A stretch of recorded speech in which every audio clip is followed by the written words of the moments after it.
do STCS, que bom estar chegando com vocês com mais uma matéria do curso do Instituto Teológico da Catedral Evangélica. Nessa matéria nós vamos falar sobre a homilética, que foi feita em base no livro aqui que você pode estar adquirindo junto à Secretaria do STCS, o curso Vida Nova de Teologia Básica de Homilética, um livro muito completo. Eu li ele todo e em cima dele separei as melhores partes para passar para vocês, e aqui destaquei por meio de slides para que você possa entender os pontos principais. Mas se você quiser ter um melhor aproveitamento, se você quiser conhecer mais a fundo, você se interessar por essa matéria e querer se especializar, querer algo melhor, eu recomendo que você faça a aquisição junto com a Secretaria do STCS, para que assim você possa ter esse material em suas mãos e você poder ler. A matéria de homilética que nós vamos ler, ela é denominada como a arte de pregar. A matéria de homilética, ela envolve não somente a parte da pregação em si, da transmissão da palavra, mas também como você, um pouco da parte de hermenêutica, no qual como você montar o seu sermão, como você montar a pregação, como você estruturar eles, como você tornar ele, que as pessoas, o que você quer transmitir, a mensagem seja clara para as pessoas, para o seu público no geral. Então todos esses pontos nós vamos ver e vamos desenvolver durante essas aulas. Serão 4 módulos que nós teremos no mês de setembro e que nós vamos estar desenvolvendo todos esses temas aí, inclusive você que tem vergonha em falar em público, você que tem muitos receios, você que dá um nervosismo, você que fica vermelho, você que muitas vezes gagueja, que tem medo de falar com as pessoas, de o pastor chamar você lá na frente, fique em paz. Tudo isso daí nós vamos ver nessa matéria e tudo leva à prática, né? A prática ela leva à perfeição. O que eu estou passando aqui para vocês hoje, essa matéria, um dia, quando eu creio que tinha uns 15, 14 anos, não me lembro muito ao certo, primeira vez que eu fui pregar, depois daquele dia eu pensei que nunca mais pregaria, porque foi tanta vergonha, foi tanta a primeira vez de você falar em público ali naquele momento, você ficar cerca de 20 minutos, 25 minutos, 30, que eu sei, só você falando e tentando passar para as pessoas. Eu falei, puxa, isso não é para mim, não é, eu devo ter outro chamado, devo ter outra função, mas eu não vou ser pastor, eu não vou querer, eu não me dei bem na primeira, puxa, mas o que me fez estar aqui hoje, tendo esse privilégio de chegar até a sua casa, até onde você está, e poder passar para você o que eu aprendi, a matéria em si, a didática dessa matéria, é porque eu insisti, é porque eu continuei, é porque eu não tive vergonha, porque eu aceitei, eu me submeti à vontade de Deus. E assim também tem que ser você. Você vai aprender aqui muito da teoria, você vai aprender aqui um modo, mas o que vai tornar ele prático, o que vai tornar ele uma verdade na sua vida, o que vai fazer você ir adiante, é a sua prática. É quando você vence os seus receios, as suas objeções, quando você vence os seus medos, quando você vence a opinião do que os outros vão pensar de você, e você coloca em prática, e você começa a colocar isso como uma rotina na sua vida, você toma uma decisão, que a decisão é o que você supera tudo. Quando você toma uma decisão de ir em frente, ninguém pode te parar. E é isso que eu quero que você, homem, mulher, jovem que está ouvindo esta aula, tenha como verdade absoluta na sua vida para essa aula. Tomar essa decisão. Se Deus está te chamando, como nós vamos ver, para pregar o Evangelho, para você ser um pastor, um obreiro, um missionário, alguém que vai evangelizar as pessoas, tome essa decisão. Se na primeira vez você ficou com vergonha, se capacite mais ou depende mais do Espírito Santo e vai em frente. Porque ele vai te honrar na segunda, vai te honrar na terceira, e você tem que tomar essa decisão. Não fique acanhado nas primeiras tentativas, vai em frente. Então, homilética, como diz aqui, a arte de pregar. A arte de pregar. Por que a arte? Porque a pregação, o ato de pregar, é como se fosse um escultor, uma arte, como nós vamos estar vendo aqui. Tem todo um preparo, tem todos os procedimentos, não é chegar como nós temos muitos relatos, né? A pessoa ela se colocar na dependência, quando nós vamos ver lá na frente, irmãos, vamos ver o que o Espírito Santo quer falar conosco. e abre a Bíblia e olha, eu quero ler, vamos ler, eu abri no livro de Ezequiel, e capítulo 34 eu vou ler sobre, não, é um preparo, o Espírito Santo ele prepara, ele não é, ele pode sim de uma hora você estar conversando com alguém, ele te usar para você falar uma palavra com aquela pessoa, mas quando você está com um pastor, como você coloca para levar a palavra de Deus, tem que ter um preparo, tem que ter um momento de você falar, Espírito Santo, o que o Senhor quer falar com aquele público, o que o Senhor quer transmitir para aquelas pessoas, o que o Senhor quer transmitir para essa cidade, o que o Senhor quer transmitir para aquela igreja, e assim o Espírito Santo ele vai falar ao seu coração, ele vai te dar estratégias, vai te dar, como nós vamos ver aqui, uma boa pregação, que as pessoas saiam de lá entendendo o que você quis dizer, compreendendo e, acima de tudo, aplicando na vida delas, entendendo como aplicar na vida delas. Por isso que diz aqui a arte de pregar. O segundo slide é porque é o que diz, o que as pessoas pensavam, né? A igreja, ela não é como um exemplo, um lugar apenas religioso para se estar. Não é para você ir para a igreja apenas por ir para a igreja. Você vai para a igreja para sair diferente. Você entrou de uma forma, você vai sair diferente. Você chegou num culto, seja qual for o culto, não tem culto maior ou menor, de domingo, de terça, de quarta, de quinta. Não tem o culto melhor, o qual o Espírito Santo, o culto de domingo é o especial. Mas o de manhã Deus fala, mas e de terça-feira ele manda um anjo para falar, porque não é tão especial. Não, todos os cultos Deus fala com a gente. Como diz a palavra, onde tiver 2 ou mais reunidos, ali estarei. Então, antigamente as pessoas tinham que a teologia estava confinada nos círculos acadêmicos. Sua linguagem técnica, o seu rigor científico, impediam que o público leigo, ou chamados os não cristãos, não crentes, saboreasse a verdade bíblica. Você sabe, e você deve ter visto na história da igreja, que por muitos anos a igreja católica ela deteve o conhecimento da palavra de Deus. Ela guardou as 7 chaves, assim dizendo, guardava as escrituras, guardava ali os papiros, os conhecimentos da palavra de Deus, e o público em geral não tinha essa facilidade como nós temos hoje de ter a palavra de Deus em nossas mãos. Então, por muito tempo teve essa atitude. Mudou quando Martinho Lutero, o grande reformista, Lutero ele começou a colocar as teses dele e começou então a divulgar, como você vai ver, pode ter visto a história da igreja, introdução à Bíblia, e que vai ir mais a fundo dessa matéria, de quando começou de fato a ser impresso, a primeira impressão que foi feita foi da palavra de Deus, e daí vai lá para a Septuaginta e outras coisas mais, e começou então a Bíblia ela ser em larga escala. Mas até então a palavra, o que diz aqui, a teologia, o estudo da Bíblia, era algo muito restrito. Somente os grandes pensadores, os bispos, os padres, os arcebispos tinham conhecimento. O público no geral não tinha. Ouvia que nem um pouco tempo atrás aqui no Brasil, até então igrejas católicas ainda eram realizadas em latim. Você que veio de uma fé católica muitas vezes, você que se converteu, pode ser que você tenha ouvido do seu avô, do seu bisavô, que as missas eram realizadas em latim. E agora eu te pergunto, que proveito tem? As pessoas tinham conhecimento de latim? O padre falando em latim lá, transmitia uma mensagem em latim, sendo que os receptores, os ouvintes não sabiam nada de latim. Ou seja, qual era o proveito disso? Ficava aqui, como nós vemos esse homem, não tinha um estímulo, era entediante, era cansativo, era algo que não tinha proveito algum.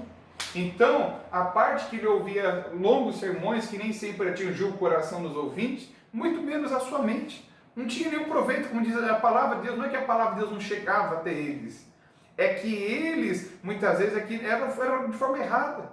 Era de forma errada, muitas vezes o padre não tinha um interesse ali, ou por uma decisão acima dele, tinha que transmitir daquela forma. É claro que o Espírito Santo pode tocar, é claro que o Espírito Santo não precisa da língua apenas falada para falar o coração das pessoas. O Espírito Santo ele pode transmitir uma mensagem, mesmo que você não saiba das línguas, como foi no dia de Pentecostes, que ele começou ele usou naquele dia e batizou os 120 que estavam ali, começaram a falar em outras línguas, e aquela mensagem foi transmitida a todas as pessoas.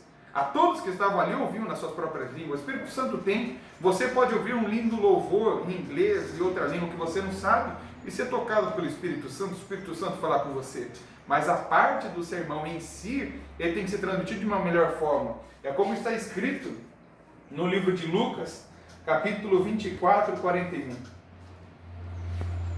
Lucas, capítulo 24, 41 diz assim: e por não acreditarem eles ainda, por causa da alegria, e estando admirados, Jesus lhe disse: tendes aqui alguma coisa para comer?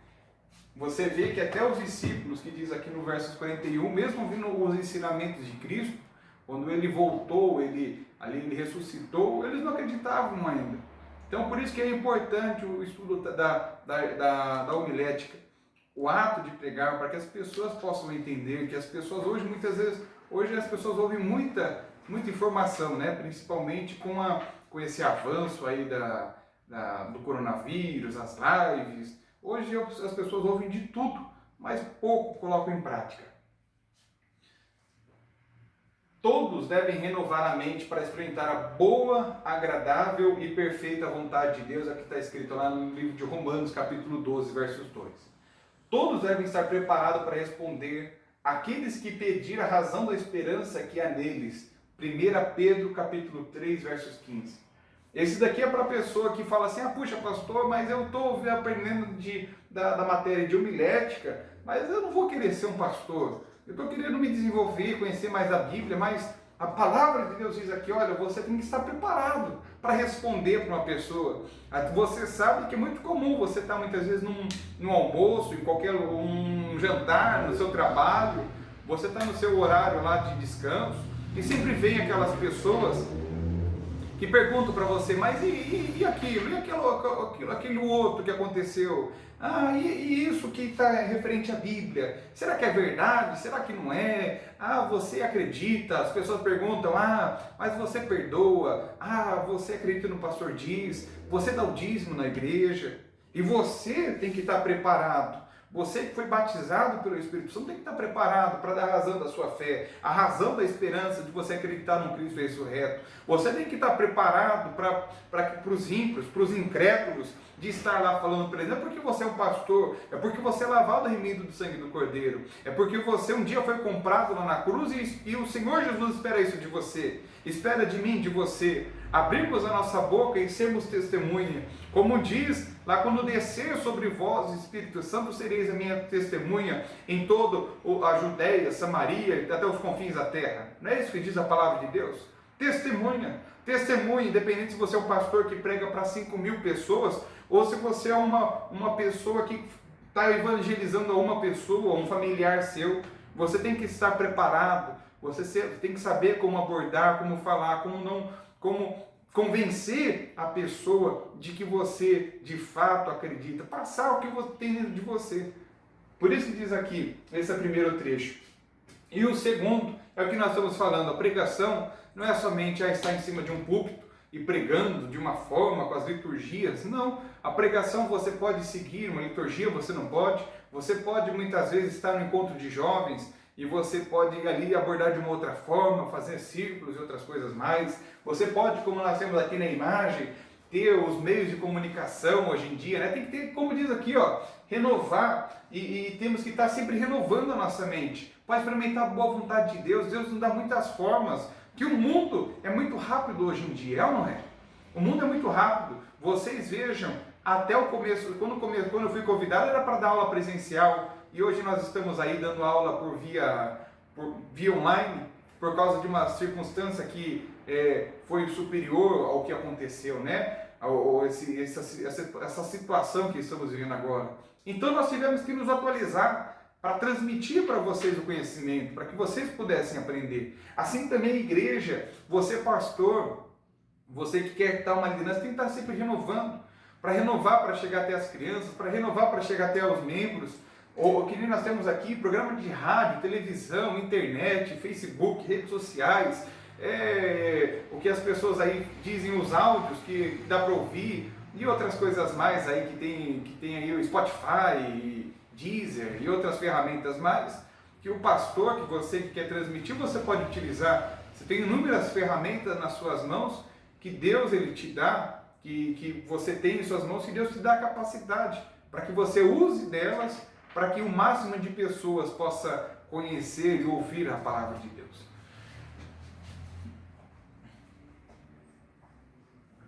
A parte da teologia que cuida da boa transmissão da palavra de Deus é a homilética, cujos princípios não se aplicam apenas somente à preparação do sermão, mas à comunicação da palavra de Deus como um todo. Esse daqui está um dos maiores pastores, assim dizendo, referência no mundo evangélico, chamado Billy Graham, que faleceu, se não me falha a memória, no ano passado, e no seu velório, inúmeros presidentes foram prestar condolências pelo homem que ele foi, pela nação. Ele era o pastor dos presidentes. Os presidentes dos Estados Unidos iam ouvir a palavra de Deus através dele, pedir orientação que Deus, como acontecia com os profetas, e assim Deus quer fazer na sua vida. Deus quer te fazer um homem grande, te fazer uma mulher grande, e para isso acontecer, você crê que ele não teve um preparo? Pelo contrário, foi um preparo tanto da vida como da parte dele, de estudar, de ir atrás, de correr, e Deus honrou a vida dele. Deus não trabalha com preguiçoso. Deus ele não trabalha com aqueles, para Deus é qualquer coisa. Para o mundo você tem que estudar. Para o mundo, para você ser um doutor, um juiz, para você ser um engenheiro, você tem que estudar muito. Um técnico aí de informática, você tem que estudar muito livro. E a palavra, e para teologia você pode ser de qualquer forma, Deus entende, não é dessa forma. Se você quer fazer, você tem que sempre colocar Deus como o melhor, se preparar com o melhor, buscar o melhor. Você que está estudando agora, vá em fundo nos seus estudos. Você sabe que nota hoje em dia não serve mais para nada. Nota de prova, que diz? Um diploma? Você está fazendo esse curso apenas com um diploma? Não. Tem que ser muito mais. Eu fiz um curso, eu me preparei, eu aproveitei ao máximo daquele curso que me foi dado. E hoje eu posso aplicar aquilo que eu aprendi. Seja você o maior incentivador da sua trajetória. Você tem que ir atrás. Não é o diploma que vai fazer a sua carreira, vai fazer a sua vida, mas sim o conhecimento que você adquire, que você guarda e aplica na sua vida.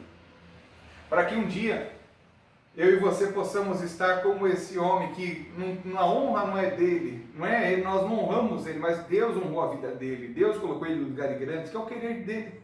Deus quer fazer de mim e de você pessoas grandes, pessoas que vão se destacar, colocar em lugares de destaque, como fez com José, com Moisés e outros mais, Abraão, Pedro, Paulo colocava diante dos imperadores da época, das principais lideranças, para testemunhar, para testificar, para falar do amor de Cristo Jesus, para falar de um Cristo ressurreto. Esse que Deus quer fazer na sua vida.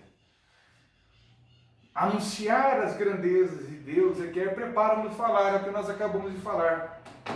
1 Pedro, capítulo 2, versos 9. 1 Pedro,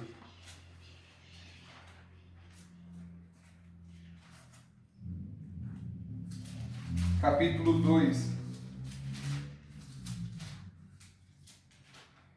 versos 9, diz assim: Vós, porém, sois raça eleita, sacerdócio real, nação santa, povo de propriedade exclusiva de Deus, a fim de proclamardes as virtudes daqueles que vos chamou das trevas para a sua maravilhosa luz. É isso que Deus quer, é isso que Deus quer nos mostrar. Olha, quanta coisa grande, né, que Deus vê, que nós vemos, que você pode desfrutar um céu maravilhoso, você pode ver a grandeza aí dos montes, das montanhas, dos mares, você pode ver lá no Paraná as cataratas de Iguaçu, aquela grandiosidade de volume de águas, você pode ver a natureza aí nos parques florestais, inúmeros plantas, animais e outras coisas mais, mas Deus nos escolheu como sacerdote real dele, a nação santa.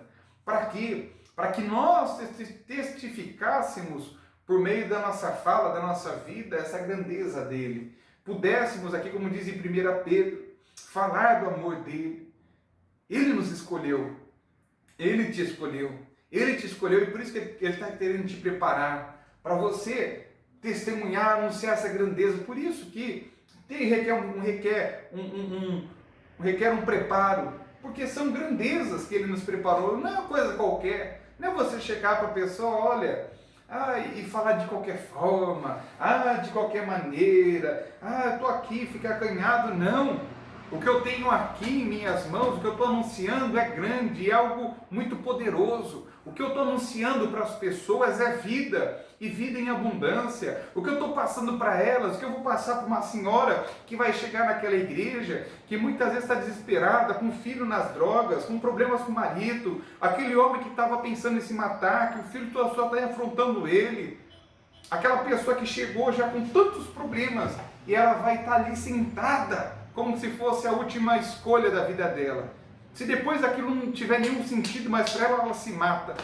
E ela está naquele culto que você vai pregar. Por isso, quando você for pregar, não é como qualquer coisa. Você tem que passar para as pessoas que existe uma solução. A passar a palavra de Deus, demonstrando essa grandeza num Deus Todo-Poderoso, que tem uma solução para a vida delas. Como eu e você nos convertemos, como eu e você muitas vezes no percurso da vida, conhecemos esse Deus que transforma, que cura, que liberta, que tem coisas grandes para as nossas vidas. Você que pode estar fazendo as terceiras, pode ser um milagre. Você que muitas vezes estava com a sua vida destruída, mas seguiu em frente, está aí se preparando.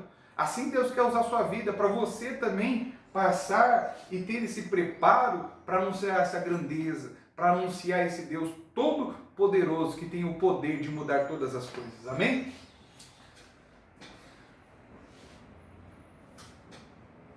Nós entramos então aí no primeiro ponto, que é o propósito da homilética, né? Aqui são qual que é o propósito dessa matéria? Tirar algumas coisas, você se imagina sempre o que pode dar errado, são questionamentos, né, que as pessoas sempre fazem. Os argumentos que elas usam para não pregarem, para falarem não para o pastor, pastor, não estou preparado ainda, eu acho que não é o momento ainda. Uma pode ser que a pessoa ela deve estar com você, a pessoa pode estar com algum quesinho para trás, que muitas pessoas têm isso. Pastor, eu ainda tenho algum hábito que não está condizendo com a palavra de Deus, então não me sinto digno. Mas outras pessoas podem estar tudo certo, como diz ali, andando em integridade com Deus, uma vida correta, mas tem vergonha de que pode estar errado, fica aqui, você pensa mais em si do que no público, começar a gaguejar, e se eu tiver um branco de repente, o que eles pensarão de mim? Expectativa de não saber como a fala será interpretada, de não ter o controle sobre o receptor que vai receber aquela mensagem, ansiedade do despreparo, de não sentir-se suficientemente pronto. Todas essas coisas passam. Isso daqui não é só você que passa por isso, todos passam aqui, como disse esse menininho aí, que tem vergonha, tinha vergonha está com vergonha de falar em público, todos passam por isso. O que é diferente, o que vai vencer tudo isso daqui é a prática. Que nem tem uma prática muito importante, que nem, você é a primeira vez que você vai pregar, é claro que você pode começar com uma oração, até você se acalmar, porque o seu corpo ele dá alguns instintos, e naquele momento que você está ali perante uma multidão, você começa a gaguejar e seu corpo não começa a expender, você coloca todo mundo para orar, fecha seus olhos, vamos falar com Deus, aí você fala com Deus e depois você vai se acalmando, você vai acalmando seus ânimos, vai pegando ali, fala com Deus, já retorna. Uma outra dica é você sempre olhar da testa para cima das pessoas, nunca para os olhos, diretamente nos olhos, no começo. No começo é a primeira vez que você vai pregar, tenta olhar num panorama geral assim, que você olhando assim na testa das pessoas, na cabeça, você não vai estar olhando diretamente nos olhos, o que pode deixar você mais nervoso, e você vai estar olhando assim no geral para as pessoas vão pensar que você está olhando nos olhos dela, entendeu?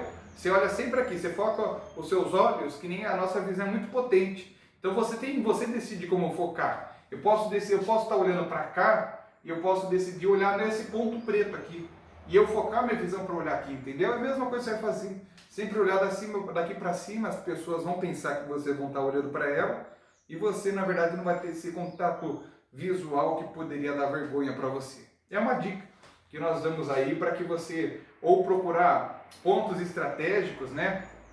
Você está ali na igreja, você procura olhar ali para os extintores, né? Colocar, tem um extintor na sua esquerda, outro na direita, tem uma outra coisa ali na frente, e você sempre vai direcionando o seu olhar para esses pontos, vai se movimentando de uma forma que você vai fazendo esse contato visual no geral para todos.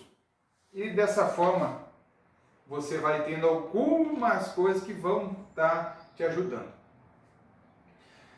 Esteja ciente dos sintomas que o corpo pode apresentar. Você tem que estar ciente, você tem que se conhecer, tem que saber. Muitas vezes eu ficava vermelho. E isso eu não poderia fazer o que for, mas não ia mudar, porque eu, por ser muito branco, quando começa muito sangue a circular, o que acontece? Esses vasos sanguíneos se expandem.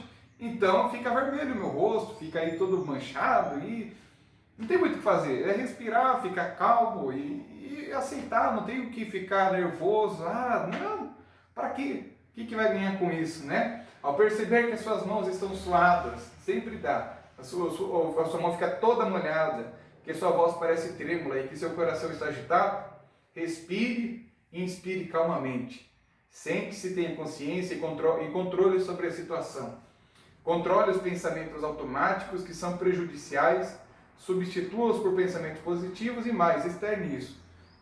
Muitas pessoas ficam nervosas e ficam ali travadas. Não, vai dar uma volta. Eu fazia muito isso. Chegava ali na igreja, estava nervoso, ia tomar água, ia no banheiro, lavava o rosto e andava tal para tentar acalmar. Você também acalma um pouco, respira tal, acalma. Nas primeiras vezes, para que você possa vencer esse medo. Falar em voz alta que você consegue passar por essa barreira. Um estudo feito com 30 jovens e 31 adultos revelou que falar em voz alta pode aumentar o desempenho das pessoas. É você falar alto ali, você tá ali no banheiro, começar a falar sozinho, alguma coisa, olha, vai dar certo, tal. Isso aqui é um estudo que eu peguei de uma agência muito boa para falar em público, que daí eles dão essas dicas. E estude seu conteúdo, esse é um dos maiores segredos para uma boa apresentação tranquila e equilibrada. Domine o assunto, tenha um raciocínio lógico da apresentação na cabeça, não seja refém do despreparo, treine com pessoas de sua confiança, filme-se e assista a sua performance para ver onde você pode melhorar. É aquela velha dica, né? Você falar na frente do espelho, hoje em dia tem muito melhor do que o espelho, você pode se gravar. Você pode gravar ali uma pregação sua e ver algumas coisas que nem tem pessoas. A melhor coisa que tem e as pessoas não gostam é se você se ouvir. Você tem que ouvir a sua pregação, você tem que ouvir como você está falando. Muitas vezes sua voz é chata, sua voz está sendo ruim, você está falando muito rápido, como eu tinha esse problema. Muitas vezes está sendo muito repetitivo em alguns pontos.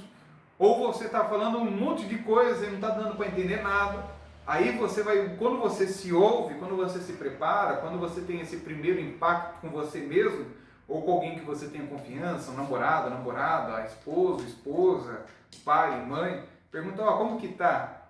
A pessoa vai te dar dicas, entendeu? Que olha, fala mais calmo, fala mais calmamente, mais pausado, olha, você estava muito rápido, ou você está muito devagar, dá mais exemplo, entendeu? E você vai melhorando, mas é importante muito isso. Primeiro aqui, dominar o tema, por isso que nós falamos do preparo, de você ter o seu estudo, escrever a pregação, nós vamos estar falando mais à frente, ter um caderninho, anotar os principais pontos por tópicos, né? E depois se você filmar, falar no espelho e outras coisas mais.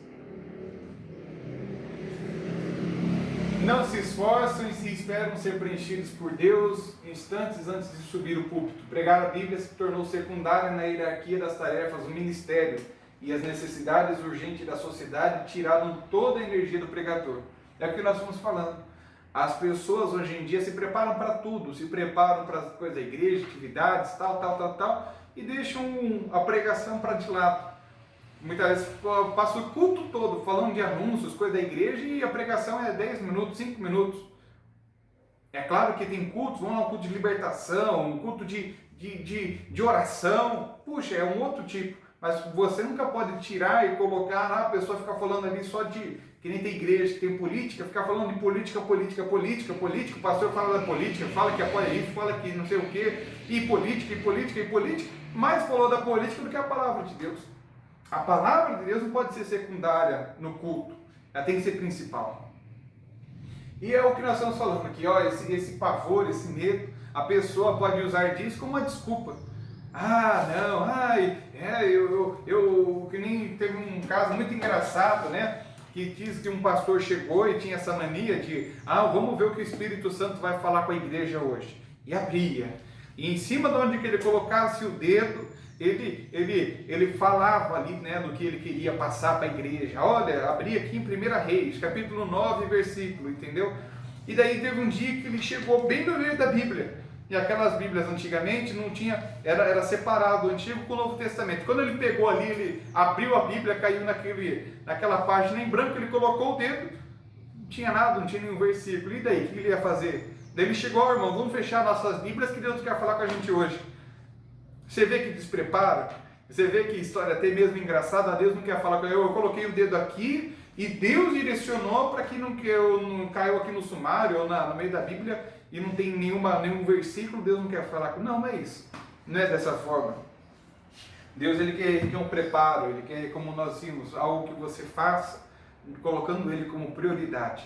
E não, deixa aí, e Deus vai me usar, e Deus vai falar. Não, tem que ter o preparo, tem que ter o seu preparo no falar para que as pessoas possam te entender. A fonte. Qual que é a fonte, pastor, da nossa pregação? Qual que é a leitura essencial? Fonte principal, a Bíblia, de Gênesis a Apocalipse. De Gênesis a Apocalipse, a Bíblia ela é a fonte principal do pregador. Ela é infalível, fonte para a elaboração do sermão, não é tolerado sua substituição por qualquer outra literatura, bibliografia, estudo, documentário. A principal é a Bíblia. A principal que você tem que tomar como base é a palavra de Deus. Essa é o firme fundamento da fé cristã, que nada nem ninguém pode deter. Você não pode, vou substituir a Bíblia por um comentário do pastor Flávio, do bispo. Não, a Bíblia ela está acima de tudo. De Gênesis a Apocalipse, apesar de muitos ainda contestarem algumas coisas, pastores que têm seus argumentos, mas argumento de um pastor, de um bispo, de qualquer pessoa com a palavra de Deus não tem nem comparação. A Bíblia de Gênesis e Apocalipse, eu acredito nela fielmente, e você também tem que acreditar fielmente, todas as coisas, e sobre ela edificar o seu sermão. E as fontes secundárias, para uma pregação mais elaborada, rica em detalhes e com uma base, pode-se usar comentários bíblicos, documentários, mapas, filmes, bibliografia, livros, música e de outros materiais disponíveis. É o que nós falamos anteriormente. Tem inúmeras ferramentas hoje para você ter uma boa pregação. Então você pode usar, que nem tem na livraria, muitos materiais aqui da igreja, da cadeira evangélica. Tem lá os seus materiais de estudo, tem os seus comentários bíblicos, atas geográficos ali para você localizar. Puxa, eu queria saber e mostrar para as pessoas, olha o caminho que Abraão fez, olha o que ele fez lá atrás. Olha, caminhou tantos quilômetros a pé, num deserto e com a sua família, e com Sara. Puxa, nossa, as pessoas vão entender, né? É muito importante. Quanto mais você lê, hoje o brasileiro não lê muito, não tem o hábito da leitura, quanto mais você lê, melhor você escreve, melhor você fala. A leitura é essencial para nós. A leitura dá para você uma boa comunicação. Quando você lê mesmo, eu lembro de um professor que dizia que quando você lê, você tem repertório. Quando você tem o hábito da leitura, você tem um repertório. As pessoas hoje não têm repertório. Como assim repertório, pastor? Não tem conteúdo. As pessoas não têm conteúdo. Você vai falar com alguma pessoa, a pessoa é muito superficial. É aquela pessoa que só lê matéria, a manchete, ela não vai mais a fundo. Então, a palavra de Deus, quando você vai transmitir, você tem que ter um hábito de leitura, ter um livro aí muito bom, um livro de estudo, você se aprofundar mais, buscar estudos aí no YouTube, procure lá para conhecer a história de Abraão, estudo mesmo, estudos teológicos, estudos arqueológicos, né, que vão enriquecer a sua transmissão da palavra de Deus, que não vai ser uma coisa superficial apenas. mas que você vai passar com detalhes, com vida, colocar música, filmes. Hoje nós temos aí, o pastor Flávio muito usa, e outros pastores, nós também usamos filmes, trechos de filme. O pastor Flávio uma vez passou na pregação um trecho do filme do Batman, e que as pessoas marcaram aquele culto por causa do filme do Batman, porque elas entenderam que o pastor queria passar por meio de um trecho de um filme, porque aquilo marcou, aquilo foi diferente. A mesma coisa, eu estou fazendo essa apresentação para vocês, eu não fiz uma apresentação qualquer, eu procurei colocar imagens aqui, você vê, sempre tem alguma imagem que vai marcar você quando estiver assistindo, para que seja mais rico e você possa se lembrar daquilo que os pontos principais dessa matéria. Tipos de exposição bíblica. Questões aqui que são, tem dois tipos, né? A exposição tópica e a exposição textual. A tópica, vamos falar dessa primeira, a tópica. O pregador escolhe o tema e determina o desenvolvimento do sermão. Pontos fortes: relevância imediata, maior facilidade. Desvantagens: o texto fica à mercê do pregador, gasta-se energia na escolha dos tópicos de cada sermão. O que é essa exposição tópica? É quando eu coloco um tema para a igreja e eu vou trabalhar em cima daquele tema. Que nem eu vou falar sobre a alegria, vou falar sobre o Senhor, a nossa força, eu vou falar sobre a visão que Deus nos dá. O que faz? Eu coloquei um tema para aquele sermão e eu vou procurar então versículos, ou se eu já tenho versículo, e vou pegar para relacionar com aquele tema. Isso é a exposição tópica, que é mais utilizada hoje. E tem a exposição textual. O texto fornece o tema e determina os propósitos, os parâmetros e preparo do sermão. Relevância de longo prazo, requer disciplina por parte do pregador. O pregador está à mercê do texto e requer disciplina por parte do pregador. E o pregador pode ficar atolado às questões exegéticas triviais. Isso aqui foi retirado lá do livro. Ou seja, essa exposição textual é quando você pega assim, ó irmãos, esse mês aqui de setembro nós vamos estudar o livro de Apocalipse. E você vai pegar então desde o começo, como tem algumas igrejas, você vai pegando, olha, o primeiro culto as pessoas vão falar lá sobre 2 versículos, 3 versículos, e o pastor vai indo até falar sobre aquele decorrer o livro todo de Apocalipse ou de algum outro livro, e vai decorrendo e vai falando sobre cada passagem. Com isso, o que pode ser o erro aqui? As pessoas podem cansar, né? Pode ficar aquela pregação entediante e tal, e as pessoas ficarem cansadas da pregação dessa forma. Pode ser algo que aqueles que são novos na fé fiquem cansados, entediados e outras coisas mais. A pregação expositiva, essa pregação em que você encontra hoje, está muito sendo falado. O que vem a ser a pregação expositiva? Até mesmo o reverendo Hernani Dias Lopes utiliza dessa pregação expositiva, e os principais pregadores também utilizam dela, e é o que nós vamos estar falando na próxima aula, que eu vou estar dando para vocês, e vou vir com essa continuação. O que é pregação expositiva e o que ela influencia, o que ela é benéfica tanto para o pregador, como para a igreja, como para a igreja no geral. Tá bom? Que Deus abençoe a sua vida. Até a próxima aula. Fiquem na fé.